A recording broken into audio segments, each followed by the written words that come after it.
So I learned this first from a guy called Brad Sugars. He runs a company or is the founder of Action Coach. I don't know if anybody's come across him. Maybe type into the chat. Does anyone know who Brad Sugars is? Have they come across him? He's a business coach who's been around for a while. A couple of yeps popped in there. I came across him, would have been a little over 20 years ago now, and I went to a workshop called the Billionaire in Training on the Gold Coast. And he taught a range of different strategies and tactics for growing business and building wealth. One of the equations that he taught really stuck with me, called the 5 ways to grow a business. Now, I believe he borrowed this from Jay Abraham, and somebody probably borrowed it from someone else. But understanding this equation is really helpful, because it's kind of like the chassis of all businesses. It's kind of like what drives a business. And if you understand this equation, you'll start to understand a little bit about the power of leverage and where to go to work on your business. So I'm just going to zoom in down here. Here we go. So this idea of the 5 ways to grow a business, it's a really powerful formula. I'll just read it out first. This idea of your leads multiplied by your conversion equals your customers. So how many potential clients have you got? Multiplied by your conversion rate equals how many customers you're going to have. Now we then take those customers and we multiply it by the number of transactions, how many times they make a purchase with you, multiplied by the average dollar sale. How much do they spend with you on average? Now, when we multiply those 3 things together, that ends up giving us our revenues. So how much money does the business actually turn over? Multiply that by your margins, which is how much money do you keep? And then that leaves you with how much profit you have. So just that equation on its own, and just seeing this helps you to figure out where to go to work on certain parts of your business. And in the Systemology book, in the final chapter, we create a dashboard that is taken from the critical client flow, and you'll see those numbers there. It's quite, as I said, you'll see this same formula reworked, but understanding this and then understanding what the 5 most important numbers are, because it's 5 ways to grow a business, but there are 8 numbers there. So the question is, why are some of these numbers in green? Is that like, why do you think those numbers are in green? Those numbers, they're in green because they are the result of the other 5 numbers. They've all got equal signs in front of them, which means you can't really control and affect those. The 5 most important numbers are the leads, the conversions, the transactions, the average dollar sale, and the margin, because you can get control over any one of those. Now, if we plug some numbers in here, if you've got a business and you've got 4,000 leads and you're converting 25% of those, so a quarter of those you end up converting, you'll have 1,000 customers. Now, let's say that they purchase twice from you and an average dollar sale of 300. That means your revenue is 600,000.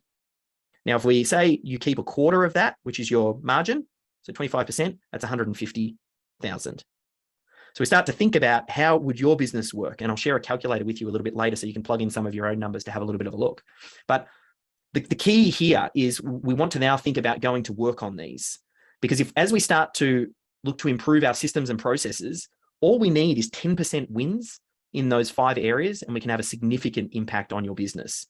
And 10% wins is really achievable. So if we kind of think about 10% wins through systems improvement, so let's say your leads, you create and capture some systems around consistency in the way that you're marketing.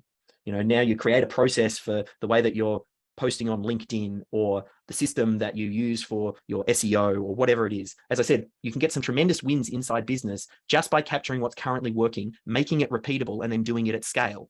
Can you get more than a 10% win here?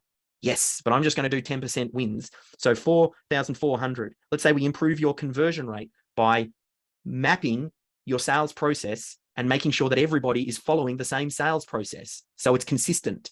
And is that going to improve our conversion rates by 2.5%? Probably, if not more, because you'll get a level of consistency because you'll have a sales process. That will mean when we multiply the 2 together, we now have 1,210 customers. Now, for those customers, let's say that we improve the number of times they purchase from you. So they go from 2 to, on average, 2.2. And we do that because you create a system on regularly communicating with your clients. Maybe you have an email newsletter that you've created a system for now, and instead of doing it once every 3 months, you now do it once a week. And you create that engagement, which then increases the likelihood of having a discussion, which can lead to a close. So you'll get them to transact more often. Maybe we create some systems as we work our sales process that we introduce upsells and we increase our average dollar sale by 10%. You can see here, it already starts to impact the revenue, over $250,000 increase just by 10% wins. Let's say the margins we can improve because we dial in our systems around the delivery of your core process. So we start to reduce the number of errors that your team are making. They're more efficient. We plug in that admin assistant that I was talking about. Can we improve our margins by 10%? Sure. You could probably improve it a lot more. Now, then I suppose you're wondering, that improves our bottom line by 10%, doesn't it? No, it doesn't. It's significantly more because we have the effect of leverage. Each one of these numbers is getting multiplied as we go down the chain. By just having 10% wins, we take our profit to $241,577. That's an additional $91,577 from just 10% wins in these 5 areas. That's a 62% improvement.